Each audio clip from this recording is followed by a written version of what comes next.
Baik teman-teman, di kesempatan kali ini saya akan berikan kuliah psikologi yang lebih detail tentang tubuh, pikiran, perasaan, alam bawah sadar. Karena pengetahuan tentang ini masih minim sekali. Di kuliah psikologi pun, di fakultas-fakultas psikologi tidak sedetail ini. Dengan mengetahui sedetail ini, nanti Anda akan lebih bisa menguasai diri, bisa mencegah depresi, bisa menyehatkan badan, karena kejiwaan juga mempengaruhi kesehatan jasmani. Dalam banyak hal seperti kecemasan, seperti mental block, insomnia, itu dapat kita cegah kalau kita tahu tentang ilmu ini. Di depan kita ini ada botol air mineral, ya, ada beberapa atribut lainnya yang nanti saya akan asosiasikan dengan alam jiwa. Langsung saja to the point. Ini saya anggap adalah badan kita, jasmani, tubuh kita. Ini adalah pikiran, logika kita, pertimbangan, perhitungan, logika, analisa kita, akal kita. Ya. Ini adalah perasaan, emosi, ada kehendak juga di dalamnya. Perasaan, keinginan, kehendak. Ya. Nah, ini adalah alam bawah sadar yang menyimpan, menampung emosi-emosi negatif bahkan dari dalam kandungan. Jadi kalau seorang wanita sedang hamil, ternyata suaminya sering menyakiti dia atau sering disakiti oleh mertua, itu terekam di dalam, ya, memori-memori dari masa janin bahwa ibunya sedih, ibunya menangis, itu terekam di jiwanya janin. Jiwa janin pertama itu alam bawah sadar, ya. Memori-memori kesedihan atau kebahagiaan di masa kecil itu juga tersimpan di sini.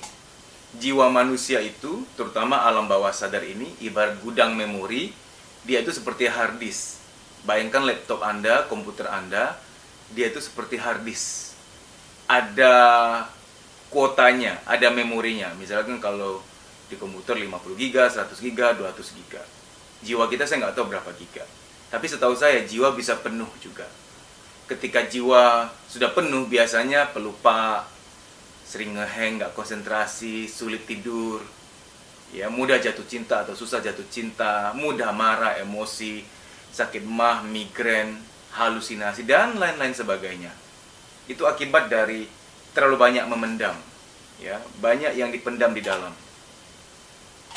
Nah, sekarang begini, tubuh, pikiran, perasaan, alam bawah sadar. Seringkali yang buat kita jaim itu pikiran. Aku nggak apa-apa kok, aku emang harus begini, harus jaim, supaya kelihatan bahagia, supaya kelihatan nggak ada masalah. Aku harus terlihat bahwa aku tuh tegar, aku tuh hebat gitu. Jadi yang selama ini yang menskenariokan supaya kita kelihatan hebat, kelihatan nggak apa-apa, itu adalah pikiran kita, logika kita. Karena nggak mungkin dong kita mau terlihat jelek, terlihat sedih, nggak mungkin dong, ya kan? Nah, pura-pura bahagia itu skenarionya memang perasaan yang menginginkan. Aku pengen pura-pura bahagia, kata perasaan. Tapi logika yang menjadi sutradaranya. Begini ya caranya ya, begitu ya caranya ya. Bentar lagi bos mau datang ya, bentar lagi keluarga mau datang ya. Aku harus begini ya poseku, senyumnya harus begini ya. Dia sutradaranya. Ya, walaupun keinginan bukan dari pikiran.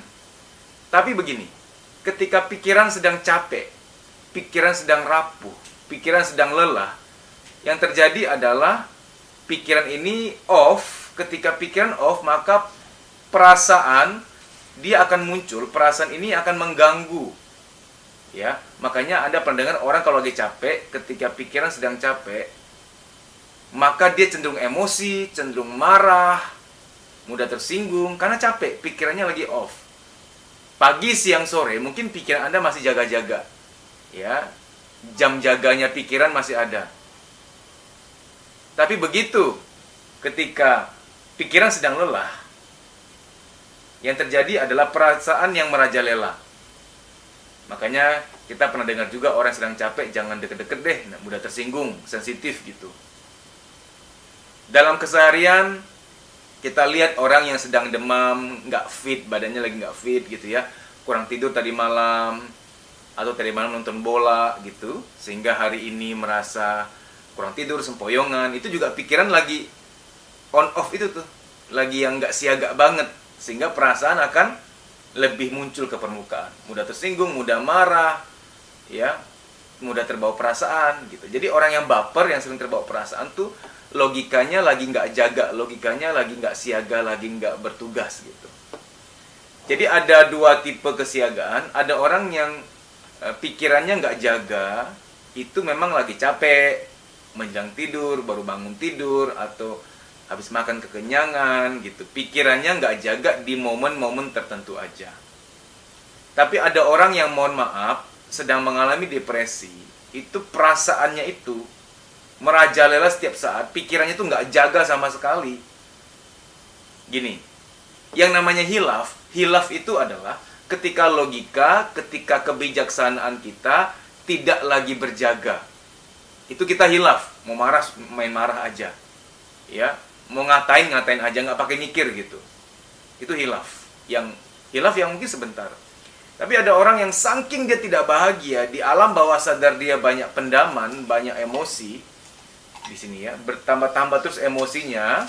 Yang sering terjadi adalah ketika alam bawah sadar semakin penuh, perasaan itu tidak stabil. Karena perasaan yang paling dekat dengan gudang jiwa. Kalau gudang sudah hampir penuh dengan emosi-emosi negatif, yang paling pertama kena dampak itu perasaan. Karena perasaan itu tetangga terdekatnya alam bawah sadar. Nah, ada orang yang sudah penuh jiwanya, pikirannya sudah lelah dalam menskenariokan untuk pura-pura bahagia, untuk jam, udah capek dia, si pikiran ini. Sehingga dia tidak lagi berjaga. Yang terjadi adalah, wah ini main seruduk aja nih. Dia memerintahkan badan, memerintahkan tangan untuk mukul orang, dia memerintahkan mulut untuk ngata-ngatain orang. Jadi kalau ada orang yang mau marah, main marah aja, itu logikanya nggak ada, bentengnya nggak ada, penyaringnya nggak ada. Kok si logika udah nggak bantu jaga lagi? Karena udah capek, pura-pura bahagia itu, kalau kelamaan si pikiran capek gitu loh. Jadi gini maksud saya, Anda mau pura-pura bahagia sampai kapan? Karena pikiranmu itu nggak bisa bertugas selamanya. Sekali dia cuti 2 bulan misalkan, dia cuti 1 bulan, Anda akan merajalela nyakitin orang. Nah ini saya nggak hanya bicara orang yang sedang depresi. Wanita yang sedang datang bulan, sedang haid misalkan. Ada wanita tertentu ketika sedang haid, itu benar-benar logika nggak ada. Mudah tersinggung gitu loh. Digigit nyamuk aja bisa luka batin. Bisa kesel gitu. Hal-hal kecil aja bisa kesel. Kenapa? Wanita kalau datang bulan itu memang sensitif banget. Logika lagi on-off aja gitu. Yang lebih parah ada wanita yang off terus gitu. Nah ini dia. Kita perlu ketahui bahwa jangan sampai gudang kita tuh penuh. Gudang supaya penuh tuh bagaimana sih caranya? Anda kalau ada masalah wajib curhat. Oh, saya nggak ada yang bisa saya percayai kok. Saya nggak aman curhat sama siapa aja. Carilah psikolog, carilah konselor. Tapi jangan yang direct message, jangan yang chatting, jangan WA, jangan SMS. Karena curhat itu sejatinya itu harus ngomong langsung, ketemu dan mencurahkan. Anda DM, Anda curhat, ketik itu mau ketik 2 halaman berapa sekian puluh paragraf juga nggak bisa. Karena curhat itu konversi katarsis verbal. Atau, wah ke psikolog mahal gitu. Walaupun sebenarnya nggak mahal, tergantung psikolognya. Anda curhatlah sama Tuhan. Berdoa kan nggak selalu yang harus meminta, ya Tuhan aku mohon ini, mohon itu. Nggak selalu harus meminta. Berdoa itu juga di dalamnya perlu curhat. Perlu sesekali kita berdoa tuh nggak yang minta-minta lagi gitu loh. Curhat aja, Tuhan, aku nggak suka mertua aku begini, aku nggak suka kenapa pasanganku begini. Curhat gitu loh.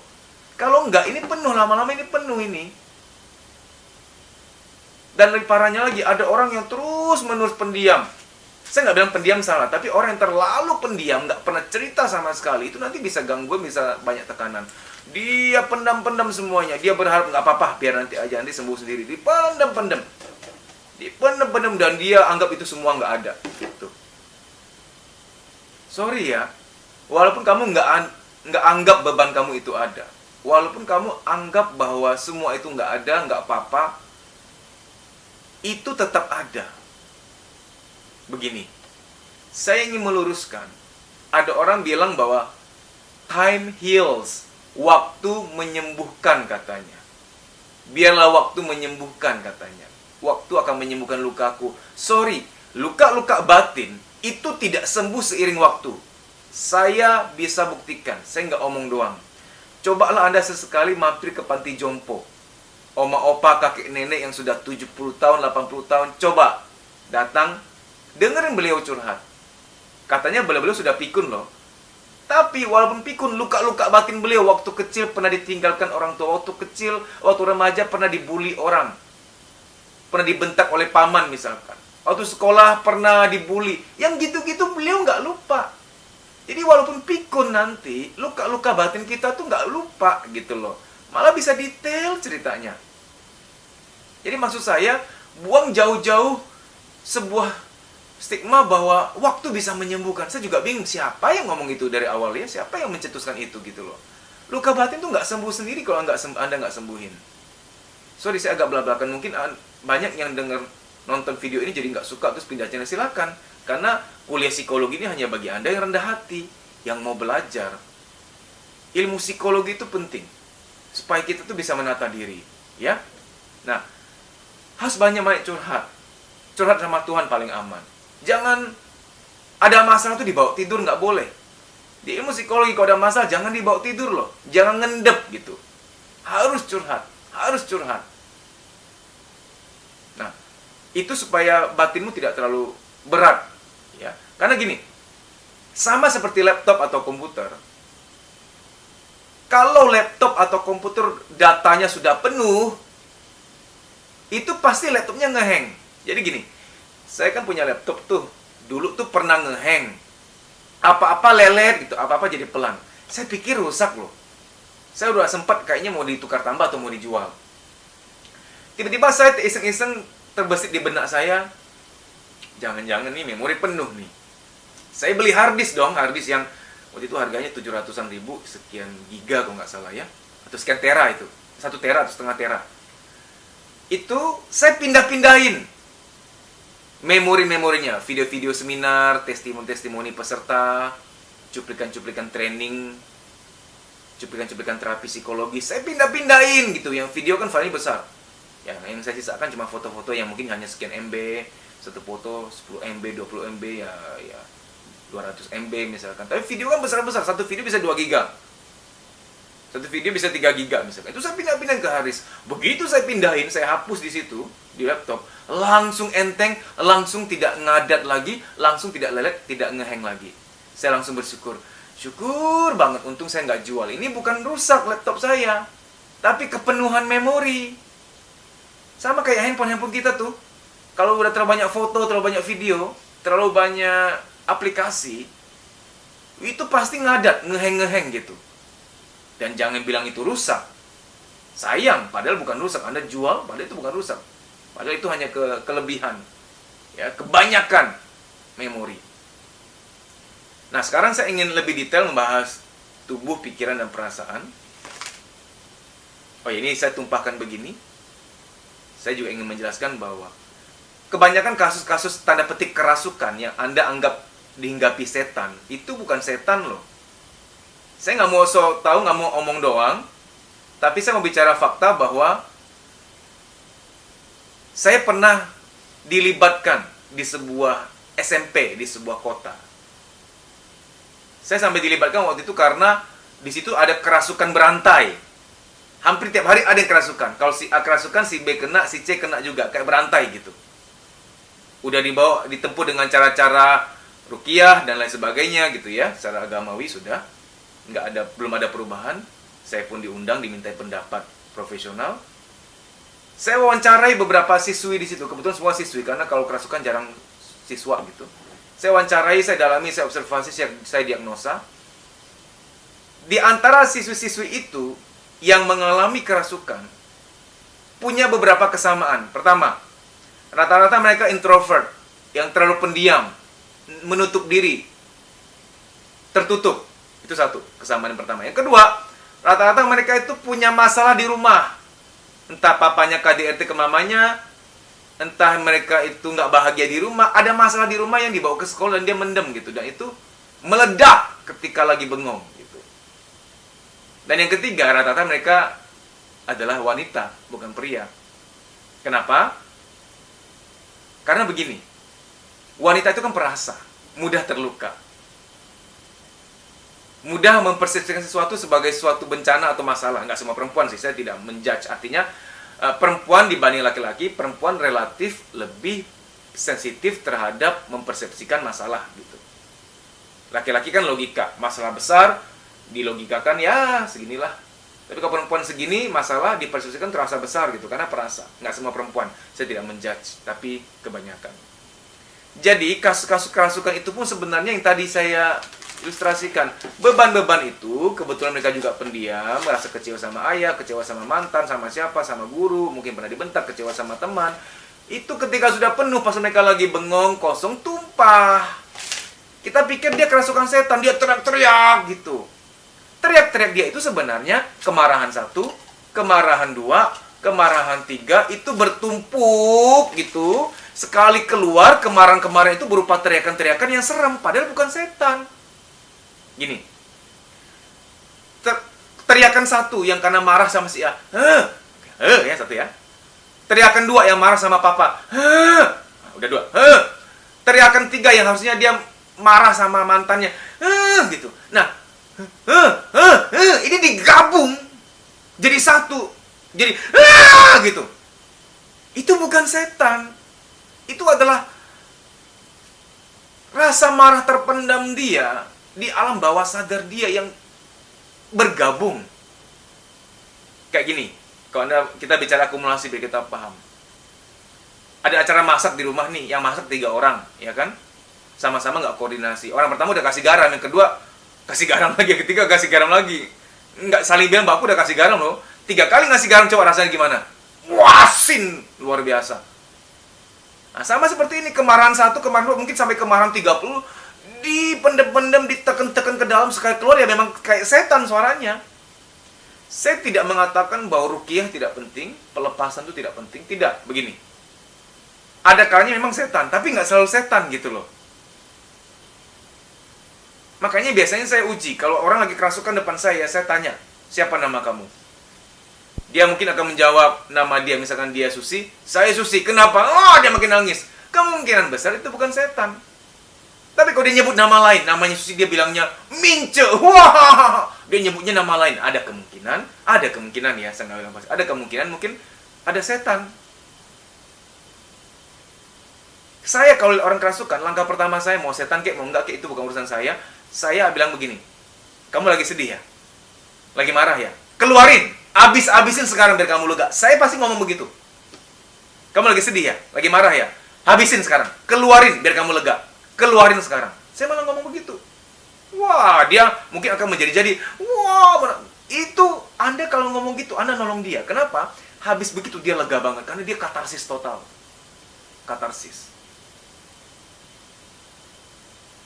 Kita yang nggak sampai tanda petik kerasukan gitu, sebenarnya kita sudah mencicil. Kalau malam tidur ngigau, itu mencicil sebenarnya.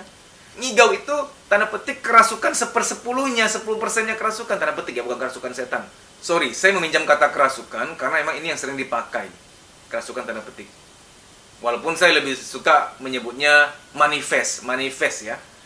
Manifest itu artinya emosi-emosi terpendam itu dia akan bermanifest keluar, mengeluarkan, menunjukkan aslinya. Manifest ya. Jadi begini, ketika seseorang sudah penuh, dia akan keluar bermanifest emosi itu. Nah, kita kalau tidur sering ngigau, kalau tidur sering mimpi buruk, itu juga manifest dari emosi yang kita pendam. Contoh lagi, kalau marah sama orang berlebihan gitu, pada orang cuma ngusik kita 2, kita marahnya 10. 8-nya itu manifest dari emosi masa lalu. Kita kan gitu tuh, marahnya sama siapa, tumpahnya sama siapa, bener nggak? Orang tua suka marah-marahin anak, itu sebenarnya manifestnya dia. Dia itu dulu luka sama orang tuanya sendiri, tumpahnya ke anak.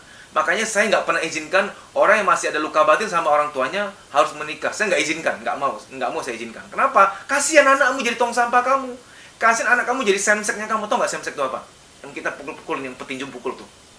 Kasihan anak kamu. Maka sangat penting sebelum menikah tuh terapi dulu. Terapi psikologis dulu supaya menikah tuh aman. Berbaik sangka aja nggak cukup loh. Niat aja nggak cukup loh. Butuh ikhtiar, butuh usaha. Contoh ada orang yang terlalu berbaik sangka begini. Aku berbaik sangka lah, calonku itu yang kasar, suka marah-marah, aku percaya dia akan berubah.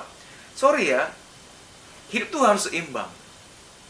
Berbaik sangka, berpikir positif pada orang itu perlu. Tapi bahwa kita minta dia untuk berjuang, untuk bebenah diri, untuk ketemu terapis, untuk diterapi, itu juga perlu. Sama kayak gini. Ya Tuhan, aku sedang lapar, berikan aku makanan. Berdoa penting.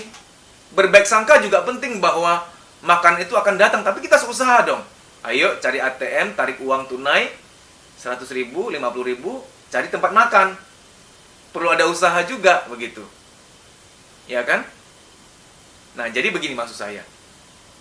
Sebelum menikah, wajib bersih-bersih dulu. Khawatirnya nih, semua sampah ini nih, ditumpahin ke siapa? Ke pasanganmu, ke anakmu. Saya nggak nakut-nakutin.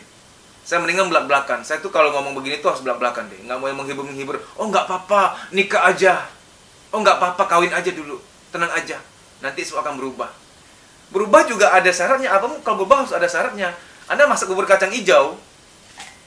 Kalau nggak ada syaratnya nggak bisa juga. Saya pernah masak bubur kacang hijau tuh. Pas saya masukin kacang hijaunya, nyalain kompor, saya langsung masukin gula. Itu direbus 8 jam nggak hancur. Ternyata masak kacang hijau aja, tunggu pecah kacang hijaunya, baru kasih gula. Ada aturannya. Nggak bisa saya cuma berharap, oh tenang saja, semoga bubur kacang hijauku jadi. Nggak bisa. Niat aja nggak cukup, ilmu penting. Kenapa kita disuruh menuntut ilmu? Karena ilmu itu penting gitu loh. Niat baik, tanpa ilmu itu kosong. Ya, nah, begini. Sekarang saya akan lebih detail. Tadi kita sebutin tubuh, ini pikiran, ini perasaan, ini alam bawah sadar. Ya. Sekarang saya akan bahas mengenai cinta. Cinta itu adalah kondisi buta. Yang buta itu mana sebenarnya? Yang buta itu pikirannya. Buta pikirannya artinya pikirannya off. Tidak bekerja sama sekali. Nah, sehingga perasaannya yang hanya bermain. Makanya orang kalau sedang cinta nggak ada perhitungan sama sekali, nggak hitung-hitungan. Karena pikirannya off, nggak ada. Begitu udah menikah 10 tahun misalkan, ketika cintanya udah pudar, pikiran udah kembali melek, udah nggak buta lagi, butanya udah sembuh gitu istilah saya. Kan dulu buta tuh, sekarang butanya udah sembuh. Ketika pasangan sudah mulai perhitungan, berarti dia sudah kurang cinta. Kenapa? Karena logika sudah mulai tumbuh. Ya. Nah, makanya begini, ketika kita membina hubungan asmara atau cinta, jangan terlalu berlebihan. Dalam menentukan akan menikah, sebaiknya konsultasi, sharing-sharing sama teman-teman yang sudah menikah atau sama orang tua. Karena kamu yang lagi buta, harus banyak ngobrol sama orang yang sedang nggak buta. Kenapa? Suatu saat ketika sudah menikah lama, butamu kan udah sembuh tuh, udah nggak buta lagi tuh. Akan banyak penyesalan di sini. Makanya konseling pranikah itu penting, biar konselor pranikah atau psikolog membantu kamu melihat, dia itu begini-begini loh orangnya. Kalau kamu tetap menikah, kamu akan begini-begini. Walaupun saya tahu akan percuma sih. Kamu cinta dia sih soalnya. Kamu dinasihatin apa juga nggak akan mempan. Ya nggak apa-apa, yang penting sudah berusaha untuk datang ke konselor pranikah. Nah, sekarang begini ya. Saya akan bicara psikosomatik. Psikosomatik itu adalah psikosomatik. Psiko itu jiwa, soma itu badan. Psiko itu jiwa, soma itu badan. Sekarang saya masuk ke kesimpulan, menyampaikan tanda-tanda, indikator bahwa jiwa kamu sudah penuh dan segera perlu diintervensi, diterapi. Yang pertama, ketika kamu tidur, kamu tuh sering mimpi buruk, sering ngigau. Tapi sering mimpi indah bagaimana? Terhitung nggak sebagai tanda bahwa jiwa sudah penuh? Mimpi indah pun tidak selalu berarti bagus. Kadang-kadang, alam bawah sadar kamu tuh menghibur kamu loh. Dia tahu bahwa kamu tuh nggak bahagia di dunia nyata. Dia berusaha menciptakan, tanda petik, realitas semu, membahagiakan kamu di alam mimpi dengan menciptakan mimpi yang indah gitu loh. Karena alam bawah sadar kamu, tanda petik, kasihan sama kamu. Dia tahu kamu nggak bahagia di hari-hari biasanya, di alam mimpi dia ingin bahagiakan kamu. Jadi mimpi indah pun tidak selalu artinya baik gitu. Contoh, kamu kecewa banget sama mantan, kecewa banget. Bisa jadi di orang tertentu mimpinya malah baikan sama mantan dan bahagia dan menikah. Bukan berarti kamu harus menikah sama mantanmu, hati-hati. Itu hanya alam bawah sadarmu tuh tanda petik berjuang untuk supaya kamu bahagia gitu. Padahal enggak, itu bukan indikator bahwa harus menikah sama si mantan. Jangan ya, hati-hati ya.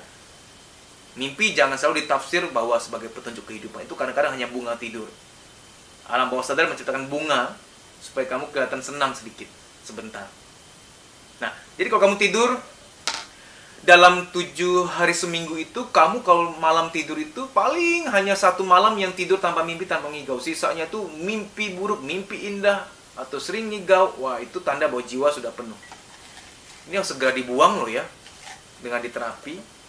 Jadi kalau Anda sering mimpi, sering ngigau, itu bukti bahwa sudah hampir penuh, perlu diterapi. Kalau enggak nanti alam bawah sadar yang penuh ini mengganggu keperasaan, kepikiran, nggak konsentrasi, pelupa, mempengaruhi mudah marah, dan sakit mah, migrain, dan sebagainya.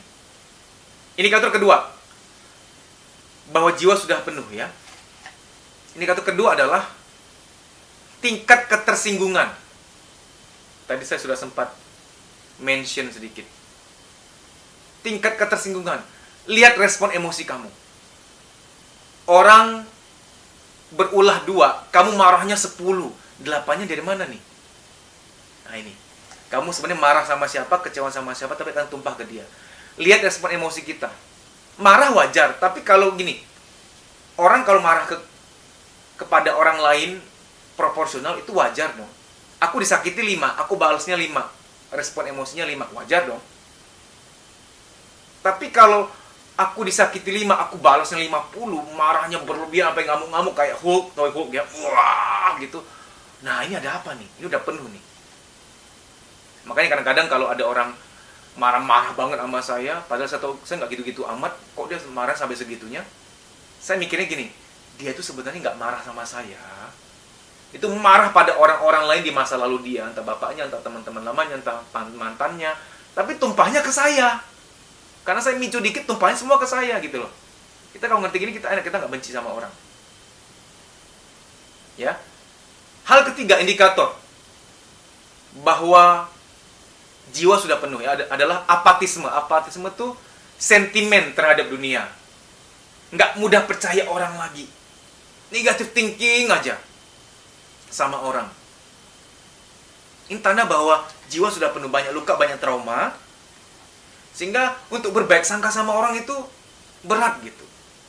Sudah apatis. Baik dalam dunia pekerjaan ataupun dalam dunia relationship. Memulai hubungan lagi tuh sama orang baru tuh kayaknya nggak percayaan gitu. Dan masih banyak lagi ya indikator-indikatornya.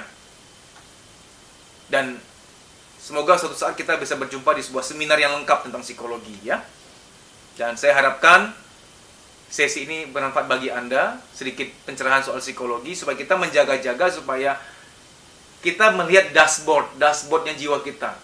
Di mobil itu, dashboard itu ada petunjuk bensin, ada kilometer kecepatan, ada panasnya mobil. Kita tahu dashboard mobil jiwa kita, aku tuh udah penuh belum jiwaku. Supaya kita bisa jaga-jaga, mencegah depresi jauh lebih baik ya. Semoga kuliah psikologi kali ini bermanfaat bagi Anda ya. I wish you all the best.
Teman-teman, saya ingin membahas gangguan-gangguan apa saja yang akan terjadi pada orang dewasa apabila inner child-nya belum didamaikan, inner child-nya belum rekonsiliasi, belum dipulihkan.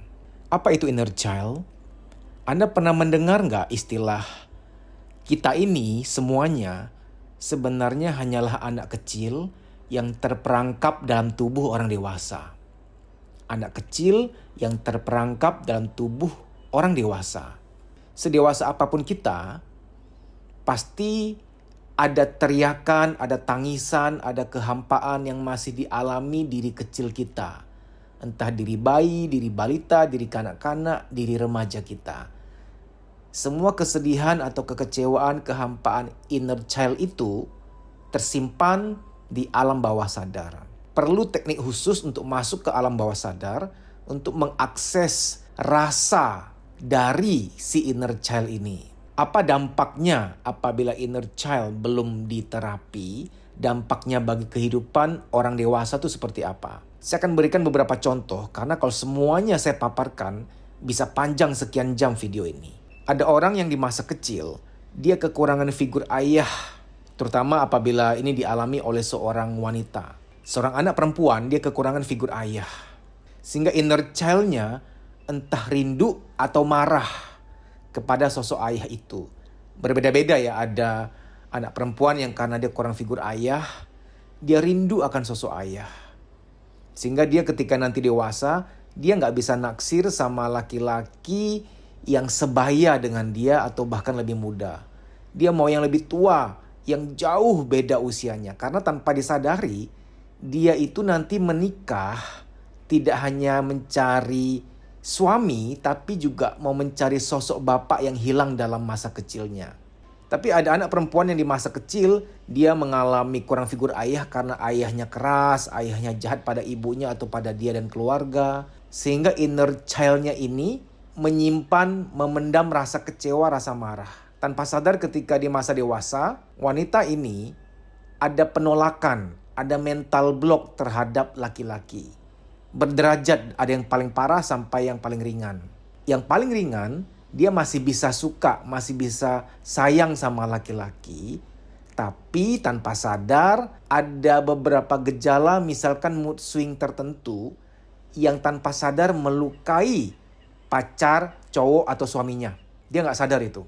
Ini yang lumayan ringan karena dia masih punya rasa, punya keinginan, punya cinta, masih bisa menyayangi, masih bisa menyukai laki-laki.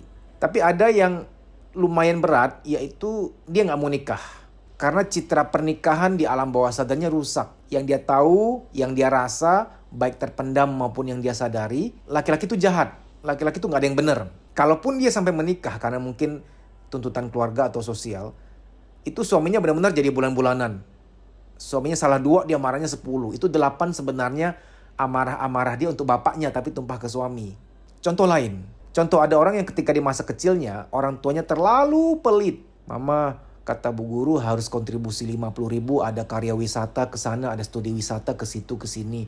Jangan, gak usah, ngapain, gak usah ikut, gak penting. Sehingga dia minder, hanya dia doang yang gak ikut. Karena faktor biaya mamanya tanda petik pelit. Dia malu, dia minder, dia sedih kenapa kok minta uang padahal alasannya benar untuk kebutuhan bukan keinginan, itu pun gak dikabulkan. Gak cuma hal itu ya, dalam hal yang lain juga mama atau papanya pelit banget. Tanpa sadar, di alam bawah sadarnya, inner child-nya ada sebuah sugesti, nanti kalau aku punya uang sendiri, kalau aku gajian, kalau aku punya penghasilan sendiri, aku mau puas-puasin, aku mau bebas pakai duit. Dan tanpa dia sadar, dia sekarang menjadi orang dewasa yang gak bisa megang duit, boros gitu. Karena sedang memuaskan inner child-nya yang pengen balas dendam tanda petik ya, pengen puas-puasin pakai uang karena dulu sangat terbatas, sangat dibatasi. Bisa juga orang yang di masa kecil, orang tuanya terlalu memanjakan, semua serba dibolehkan, serba diiyakan. Akhirnya apa? Inner child-nya gak ada penghargaan terhadap uang. Jadi dalam ilmu parenting, gak boleh berlebihan. Jangan terlalu pelit, jangan juga terlalu menyediakan apa-apa disediakan sampai-sampai anak tidak tahu cara berjuang, gak menghargai proses perjuangan, gak menghargai nilai uang. Contoh yang lain, ada orang yang di masa kecilnya orang tuanya terlalu otoriter, terlalu memaksakan kehendak, sering marah-marah, sering menghakimi. Sehingga anak ini di masa kecilnya, dia selalu merasa tertolak, merasa nggak pernah disetujui, nggak pernah didukung, nggak diterima. Dia sering merasa tertolak, merasa nggak dihargai, merasa nggak diterima. Tanpa sadar, inner child-nya mengalami haus atau lapar akan penerimaan. Di masa dewasanya, tanpa dia sadari, dia akan sering nggak enakan sama orang. Serba mengiyakan, orang minta apa, orang minta tolong apa, orang mengharapkan apa, dia selalu akan memenuhi walaupun dia sadar itu terkadang merugikan dia. Tapi dia nggak bisa menolak, dia selalu menjadi a yes man, a yes woman, selalu mengiyakan. Sehingga dia kayak pelin-pelan dan nggak enakannya tinggi. Rasa nggak enakan tuh wajar dan manusiawi. Tapi kalau rasa nggak enakannya Anda terlalu berlebihan, sehingga Anda selalu mengiyakan, selalu ingin menyenangkan orang lain, Anda selalu mengalah, nggak punya prinsip, takut untuk menolak orang lain. Yang sebenarnya terjadi adalah inner child Anda haus atau lapar akan penerimaan. Sehingga tanpa sadar Anda merasa bahwa kalau saya bisa menyenangkan orang lain, saya akan diterima, saya akan dihargai. Kalau saya memenuhi keinginan orang lain, saya akan merasa dianggap, saya akan merasa dihargai, saya akan merasa diterima, saya akan merasa berharga. Karena dulu di masa kecil, rasa-rasa ini gak terpenuhi. Anda sering tertolak, sering dihakimi, gak dianggap, gak merasa diinginkan oleh orang tua. Ada orang yang di masa dewasanya selalu takut gagal, takut salah, sehingga dia cemas, dia anxiety. Salah satu penyebabnya adalah di masa kecilnya, inner child-nya ini dipenuhi ketakutan. Orang tuanya ini tipe yang salah dikit dimarahi. Dia merasa insecure, dia merasa nggak aman. Bagi si anak, salah berarti adalah akhir dari dunia. Keliru, salah, gagal, tidak sesuai dengan arahan orang tua, itu bagaikan akhir dunia, sangat seram sekali, sangat menakutkan. Di masa kecil mengalami insecure, rasa nggak aman, rasa takut berlebihan. Sehingga tanpa sadar dia tumbuh jadi orang yang selalu cemas, anxiety, takut, gelisah. Karena inner child-nya selalu berseru-seru, hati-hati ya, jangan sampai salah ya, jangan sampai gagal ya, jangan keliru ya. Di sebagian orang akhirnya terdampak seperti dia sering ngecek-ngecek kerjaan berulang-ulang. Nutup jendela pun udah tutup, dia cek lagi, padahal sudah tutup barusan. Kalau bikin surat proposal dia cek ulang, dia baca berkali-kali, dia takut salah. Padahal dia ngecek kerjaan tuh gak wajar, sampai 10-15 kali ngecek gak wajar gitu loh. Karena sangat takut salah soalnya. Nah, inner child-nya nih yang merasa insecure. Dan masih banyak lagi contoh-contoh lainnya. Butuh terapi, butuh treatment khusus. Karena waktu tidak menyembuhkan inner child. Percayalah. Kalau Anda gak percaya, coba kunjungi panti jompo. Oma opa walaupun sudah tua, jaraknya dengan masa kecil sudah puluhan tahun. Pasti beliau-beliau tuh kadang masih yang terngiang-ngiang, bisa nangis sendiri, ngebayangin masa kecil mereka. Oma opa bisa cerita dengan detail loh. Detail banget beliau cerita tentang masa kecilnya. Sambil nangis, kadang sambil mau marah juga. Tergantung oma opa ya, tergantung apa yang dia alami di masa kecilnya. Sehingga kita harus sadar bahwa waktu tidak menyembuhkan. Yang memang sangat perlu diterapi. Inner child Anda perlu diterapi dengan teknik khusus. Saya sudah lama khusus fokus untuk memberikan terapi kepada inner child. Saya membuka kesempatan bagi Anda untuk privat. Kita akan terapi via telepon atau yang pertemuan 4 mata. Anda bisa mendaftar ya, dan nanti ini 2 sesi. Sesi pertama itu pendalaman. Saya mewawancara Anda mendalam tentang kisah masa kecil Anda. Panjang lebar kita bercerita, diskusi, brainstorming agar saya ketemu benang merahnya. Oh, inner child Anda kebutuhannya ini. Inner child Anda terluka dalam hal ini, hal itu. Nah, baru sesi kedua adalah terapinya, healingnya, restorasinya. Anda bisa mendaftar untuk ikut sesi private coaching baik via online, WA call, telepon WA, atau melalui pertemuan 4 mata. Anda bisa WA ke 0858 1446 1446 0858 1446 1446 dengan cara WA nama Anda, spasi usia, spasi lokasi. Spasi Anda mau via online atau via pertemuan. Semoga bermanfaat. Sampai jumpa.